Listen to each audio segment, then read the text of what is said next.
안녕하세요. 제이미클래스의 조은영입니다. 오늘은 11월 17일 수요일입니다. 네, 오늘은 전반적으로 장이 별로 좋지 않았습니다. 예, 코스피 같은 경우는 기관이 매도 폭탄을 때리면서 1.16% 떨어졌고요. 코스닥 같은 경우는 외국인이 한 900억 정도 매도 우위였고요. 뭐 개인하고 기관은 조금씩 샀습니다. 그래서 코스닥 같은 경우 별로 떨어지진 않았지만 코스피 같은 경우는 좀 어려운 그런 하루였던 것 같습니다. 먼저 오늘은 플레이 위드부터 보도록 하겠습니다. 예, 기본적으로 이제 이 차트는요, 예, 장기 이평선은 60, 120, 241선만 보고 있고요. 예, 그 볼린저 밴드는 중간선 빼고 상한선, 하한선만 보고 있습니다. 그리고 일목균형표에서 선행 스팬, 후행 스팬을 뺀 나머지 기준선, 전환선만 그린 겁니다. 이거 같은 경우는요, 예, 그리는 방법은 영상 말미에 제가 그리는 방법에 대해서 저거 링크를 걸어 놓기 때문에 그거 1번 보시면 됩니다. 1번, 2번 이렇게 있는데 1번은 차트 그리는 방법, 2번은 차트를 보는 방법에 대해서 대충 말씀을 드렸는데, 근데 제가 이제 방송을 하면서 이거 보는 방법에 대해서 더 많이 말씀을 드렸습니다. 기본적으로 이것을 볼 때는 이렇게 전환선이 이 빨간 게 전환선이고 요 검은 게 기준선인데 전환선이 기준선 밑에 위치에 있을 때 예, 요것을 이제 밑으로 타고 가다가 예, 이거를 기본적으로는 몸통이 전환선을 넘기거나 아니면 여기처럼 50% 이상 몸통이 넘겼을 때 매수 타이밍이다라고 보고 있고요. 그런 곳에 예를 들어서 선이 뭐 241선이 됐든 뭐가 됐든 간에 이렇게 겹쳐 있으면 더 강력하다라고 말씀을 드린 바입니다. 그리고 여기처럼 이렇게 선이 예를 들어서 240일 기준선 전환선, 뭐 불륜선 상한선 뭐 이렇게 4개 이렇게 겹쳐 있잖아요. 선이 많이 겹쳐 있을수록 강한데 기본적으로 기준선 전환선을 강하게 몸통으로 장악을 하게 되면은 위로 가는 경향이 있습니다. 여기도 예를 들어서 이날 종가에 매수를 했다 해도 이 다다음 날에 예, 9.62% 정도 올랐죠. 11,400까지 올랐습니다. 이때 1,650원인가 한 8% 정도 오른, 아니 한6% 정도 되겠죠. 6% 정도 오른 겁니다. 예. 그리고 제가 이거 말씀드릴 때 이때가 매수 타이밍이라고 말씀드렸고요. 이때 만약에 11,900원에 사셨으면 이날 13,150원 10% 정도 올라 있었고, 예, 이때도 수익 실현 가능했고, 기본적으로 우리의 컨셉이 2에서 5%를 수익 내는 것을 목표로 보기 때문에, 욕심을 부리다가 작살날 수 있기 때문에 그건 알아서 털고 나와야 됩니다. 예, 그리고 또 이제 여기 음봉 나왔기 때문에 여기 이제 매도 타이밍이라 그랬는데, 예, 근데 다음날에 양봉을 그리면은, 일단 하루 더 지켜봐야 된다라고 말씀드렸는데, 양봉을 그렸고요. 근데 게다가 양봉을 그리면서 다시 기준선 전환선을 강하게, 양봉으로, 예, 먹고, 전날 음봉 몸통보다 양봉 몸통이 그 위아래로 감싸는 경우는 강력한 매수 시그널일 뿐만 아니라 상승 시그널입니다. 그래서 제가 어저께 사야 된다라고 말씀을 드렸습니다. 종가 기준으로. 예, 아니면은 뭐 시가에 사든 어쨌든 어저께 종가가 11,950원이니까 그 언더에서 사면 되는 거니까 예, 오늘 11,700원까지 갔었으니까 살 수 있었죠 얼마든지. 그래갖고 오늘 12.97까지 찍고 결국에는 10% 상승 마감되는 그런 경우였습니다. 네, 플레이미드 그랬고요. 네, 한국전자홀딩스 같은 경우는 제가 이날 사야 된다 그랬죠. 이거 3개 겹쳐 있으니까. 그랬더니 이때가 1,860원이었는데 오늘 고가가 1,990원이니까 예, 좀 많이 올랐죠. 예, 고가가 여기서 5%니까 요거 어저께 몇 프로 올랐죠? 어저께 18%, 1.88, 2%에 5%에 7%에 약 한 7% 가까이 오른 거거든요. 그럼 우리가 목표라는 2에서 5%는 충분히 넘겨서 예, 수익을 낼 수 있었다라고 볼 수가 있고요. 그 다음에 MPC 지금 보고 계시는 거는요, 예, 플레이위드를 제외하고 예, 한국전자홀딩스는 이제 거래량 상위 종목이었는데 이건 살 타이밍이 와서 말씀드린 거고 MPC 같은 경우도 거래량 상위 종목이었고 어저께 또 기준선하고 전환선하고 상한선을 한 번에 먹기 때문에 매수 한번 해보면 나쁘지 않을 것 같다라고 말씀드렸고 예, 어저께 7,560원에 끝났는데 오늘 고가가 1.98, 2%는 리치가 안 됐지만 내일 하루 더 보면은 아마 가지 않을까라는 생각을 가지고 있습니다.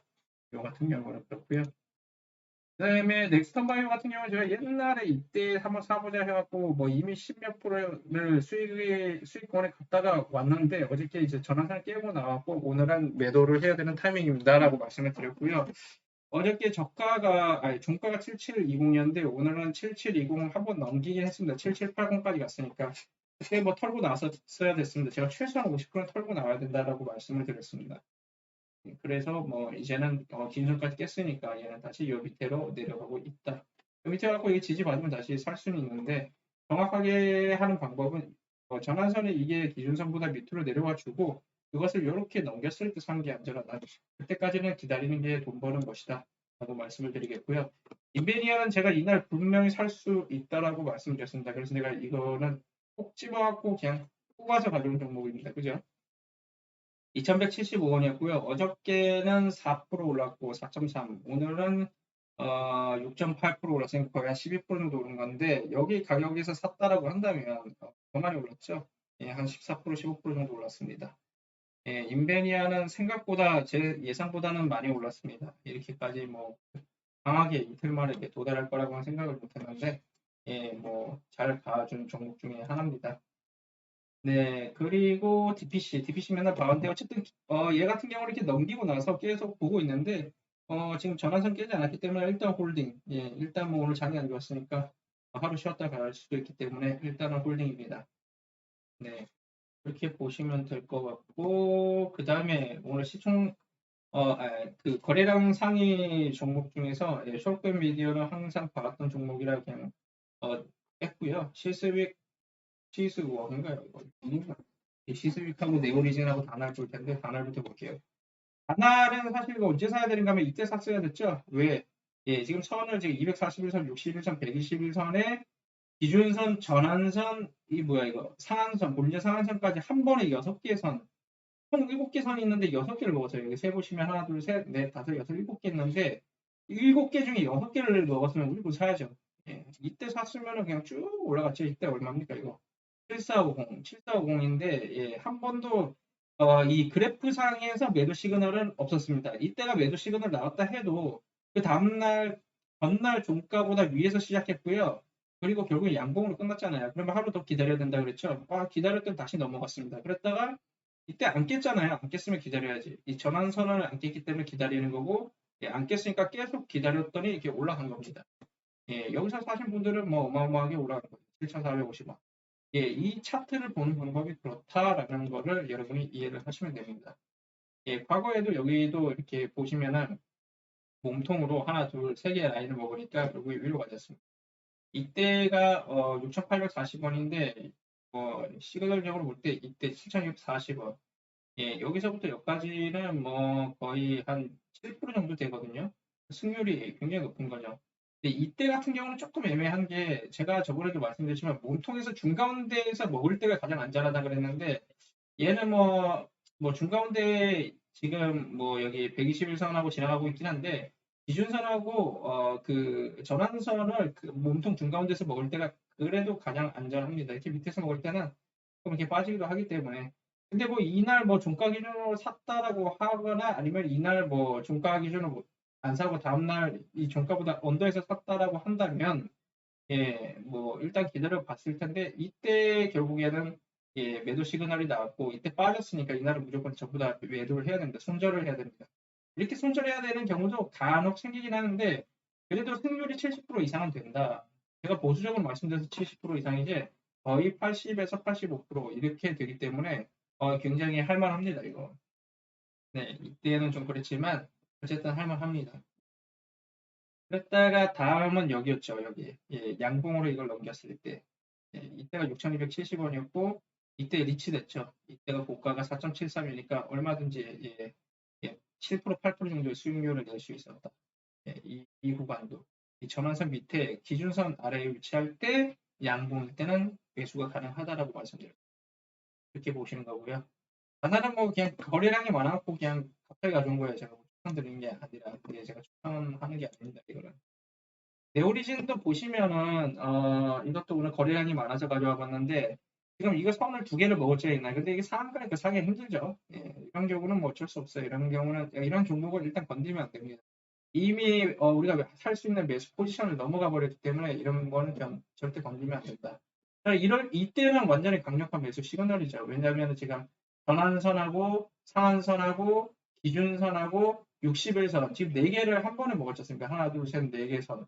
그럼 다음날에는 분명히 올라갈 확률이 높기 때문에 이럴 때는 살만하다. 이렇게 간 거죠. 예, 그렇습니다. 이렇게 내려오다가 이렇게 살짝 넘겼을 때, 이날도 좀 살만은 한데 이게 너무 몸통이 작아서 조금 거시기 한데, 그래도 살만은 합니다. 살만은 하는데 결국에는 빠져갖고 이렇게 손절을 해야 되는 상황이 온 거죠. 여기까지 가져갔을 확률은 거의 없으니까 우리가 그 그림 뭐죠 원칙대로만 한다라고 한다면요. 때도 그렇고. 이럴 때는 그래서 이제 그 이렇게 주봉이나 월봉 보시면은 이게 패턴이 있지 않습니까? 얘도 이제 전환선 아래에 있는지 아니면 전환선 하고 기준선 안에 있는지 아니면 그 위에 있는지 잘 보셔야 됩니다. 이게 위에 있으면 더 강하고요, 당연히. 예, 요 안에 최소 요 안에 있을 때 들어가시는 게 좀 괜찮은데 근데 하다 못해 이렇게 밑에서 받쳐줄 때 들어가거나 예. 왜냐하면 일봉상으로는 우리가 한계가 있거든요. 여기서 왜 이렇게 빠지지? 9월 1일이죠. 왜 이렇게 빠지지? 이러면 안 된다는 거죠. 왜냐하면 9월 1일에 지금 보면은 첫 주잖아요. 이게. 지금 요 밑에서 약간 빠져 있잖아요. 예. 근데 이게 지금 여기서 이제 지지를 받아 이제 9월 1일은 이거는 지금 5개가 합쳐진 거잖아요. 1일부터 얘기하면은 요거 5개가 합쳐진 겁니다. 지금 이게 하나, 둘, 셋, 넷 여기 하나, 둘, 셋, 넷, 다섯 개. 요거가 지금 주봉으로 볼 때 여기 모습이거든요. 그렇기 때문에 이 주봉을 이렇게 그러니까 이 양봉일 때 들어가는 게 확실히 더 안전합니다. 양봉일 때. 양봉이 나오면 일반적으로 다음에도 양봉이 나올 확률이 그래도 좀 더 높아지거든요. 근데 음봉일 때는 추가적으로 음봉이 나올 확률이 높아요. 근데 이렇게 음봉 다음에 양봉이 전일이든 이거는 주봉이니까 전주잖아요. 전주 주봉 몸통을 이 진행 중인 주 있죠. 이 진행 중인 주 이제 금요일 되면 완성되는데 금요일 날 딱 봤을 때 요거보다 요게 좀 몸통이 더 크다. 양봉 몸통이 크다 그러면은 그 다음에는 상승 시그널이 나올 확률이 굉장히 높아집니다. 근데 여기 같은 경우는 지금 음봉 빡 몸통이 큰데 양봉 몸통이 아예 밑에 위치하고 있기 때문에 이게 위로 잘 안 가는 케이스인데 뭐 이렇게 가다가 이렇게 뭐 빠지는 경우도 있지만 일반적으로 우리가 들어갈 때는 이렇게 음봉 다음에는 양봉이 몸통 이 양봉이 전주 음봉 몸통을 이렇게 커버하는 형식일 때가 좀 더 위로 갈 확률이 더 세고 그런 흐름에 있을 확률이 높습니다. 그거는 뭐 월봉도 마찬가지입니다. 월봉도 지금 월봉이 너무 커서 그런데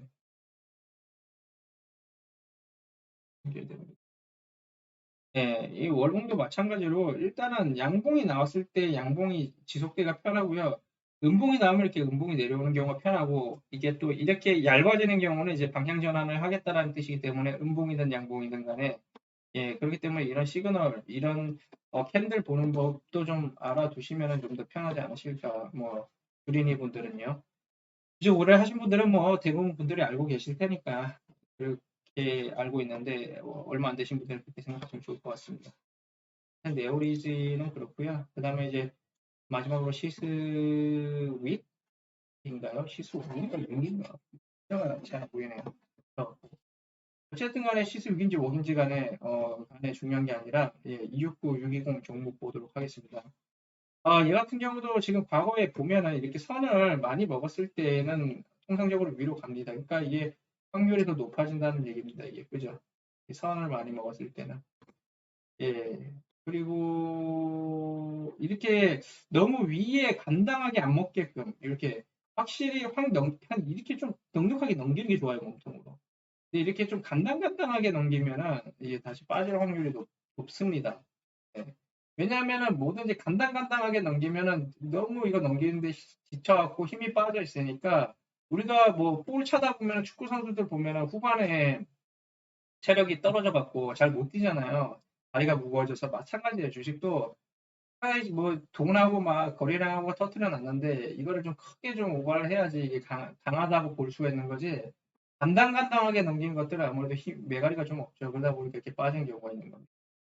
그러고 나서는 뭐 딱히 뭐 그렇게 강하게 매수 시그널이 있었던 적이 없습니다. 여기서도 그렇고 여기는 지금 60일, 120일 선에 쳐갖고 결국 60일 선 맞고 이렇게 내려가잖아요. 그리고 여기 지금 얘가 잘 나왔는데 요거 전환선하고 기준선 사이에 이렇게 어, 이 장기선 있죠. 장기 이평선이 이렇게 촘촘하게 있는 건 별로 좋지 않습니다. 뭐 가장 베스트는 241선 여 밑에서 받쳐주고 이건 지금 같은 경우는 241선 위에 있지 않습니까? 그래서 어떻게 보면 이제 역배열인데 241선이 아래에서 받쳐주고요. 위에 120일, 60일 이렇게 있는 경우나 아니면 그러니까 정배열을 얘기하는 거죠. 정배열로 돼 있거나 아니면은 이 적어도 전환선하고 기준선 사이에 선이 별로 없는 게 좋습니다. 뭐 이런 구간 있죠. 여기는 아예 선이 없잖아요. 이게 장기 이평선 없는 구간. 그래야 요걸 이제 넘겼을 때 여기까지 도달할 확률이 좀 더 높아집니다. 얘 같은 경우는 어차피 볼린저 상한선이 1269원, 1270원이기 때문에 1270원까지만 갈 확률이 더 높다라고 저는 보고 있는데, 근데 만약에 요 볼린저 상한선을 이 감당하기에 몸통 장악이 아니라 좀 뭐 최소 50%라도 이렇게 장악해주면은 기준선까지 갈 확률이 훨씬 높아집니다. 사실은 이 지금이 오랜만에 지금 매수 시그널이 나온 거죠. 왜냐하면 이 전환선을 몸통으로 50% 넘겼을 때 매수 타점이라고도 말씀드렸기 때문에 예, 매수할 수 있는 부분은요, 확실하게 이 전환선을요, 몸통으로 이렇게 넘기는 경우도 있지만, 이렇게 몸통으로 50%를 장악하거나, 혹은 이렇게 선을 여러 개를 먹었을 때, 최소한 기준선하고 전환선 두 개는 먹어줘야 됩니다. 혹은 241선. 예. 기준선, 전환선, 241선 중에 셋 중에 두 개는 항상 겹쳐서 먹어줘야지 위로 간다라는 사실을 여러분들 좀 기억하셨으면 좋겠습니다. 하여튼 그렇고 시소박은 그래서 한번 사볼 만하다. 예, 이런 것들을 우리 2에서 5% 정도 노리는 거기 때문에 너무 큰 돈을 가지고 하면 안 되고요. 여러분이 좀 부담 안 되는 정도 선에서 해야 돼요. 예를 들면 뭐 1,000만 원 가지고 계신 분은 한 300 정도. 예, 1억 정도면은 3천은 너무 큽니다. 1억 정도라고 해도 1,000만 원은 넘기지 마시고 그렇게 하시면 좋을 것 같습니다. 네, 오늘은 여기까지 하도록 하고요. 저는 내일 또 뵙도록 하겠습니다. 감사합니다.